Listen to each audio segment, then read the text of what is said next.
ஆண்டவரும் இரட்சகருமாகிய இயேசு கிறிஸ்துவின் உயிர்த்தெழுந்த வல்லமையுள்ள நாமத்தில் உங்களை யாவரையும் அன்போடு மலேசியா தேசத்திலிருந்து வாழ்த்தி வரவேற்கிறேன். இந்த அழகான தேசத்திலே கர்த்தர் இங்கே கொண்டு வந்ததுக்காக ஆண்டவரை துதிக்கிறேன், அவரை ஸ்தோத்திரிக்கிறேன்.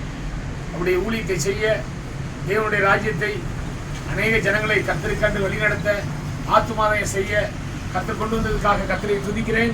இந்த அருமையான மலேசியா தேசத்திற்காக நீங்கள் யாவரும் ஜெபிக்கும்படி அன்போடு கேட்டுக்கொள்கிறேன். குறிப்பாக மலேசியா தேசத்திலே இஸ்லாமிய மக்கள் அதிகமாக வசிக்கிறார்கள். அது மாத்திரமல்ல, இந்து மக்களும் வசிக்கிறார்கள், அது மாத்திரம் கிறிஸ்துவ மக்களும் வசிக்கிறார்கள், சைனீஸ் பீப்புள், அது மாத்திரமல்ல கொரியா தேசத்தை சேர்ந்தவர்கள், நிறைய மக்கள் இங்கே வசிக்கிறார்கள். இப்படிப்பட்ட மக்களுக்காக நீங்கள் யாவரும் ஜெபிக்கும்படி அன்போடு கேட்டுக்கொள்கிறேன். மலேசியா இயேசுக்கு சொந்தமாய் மாற வேண்டும். மலேசியா எல்லா ஜனங்களும் இயேசு கிறிஸ்துவை சொந்த இரட்சகராக ஏற்றுக்கொள்ளவும், அநேகர் கர்த்தரை அறிகிற அறிவில் வளரவும் நீங்கள் யாவரும் ஜெபிக்கும்படி கேட்டுக்கொள்கிறேன். தேசமே பயப்படாதே, மகிழ்ந்து களிக்கூறு, கர்த்தர் பெரிய காரியங்களை செய்வார் என்ற வார்த்தையின்படி இந்த தேசத்தை நாம் இயேசுவுக்காக சொந்தமாக்குவோம். மலேசியா இயேசுவுக்கே. ஆமென், ஆமென், ஆமென். கர்த்தர் தாமே உங்கள் யாவரையும் ஆசீர்வதிப்பாராக. ஆமென். God bless you all. Thank you so much.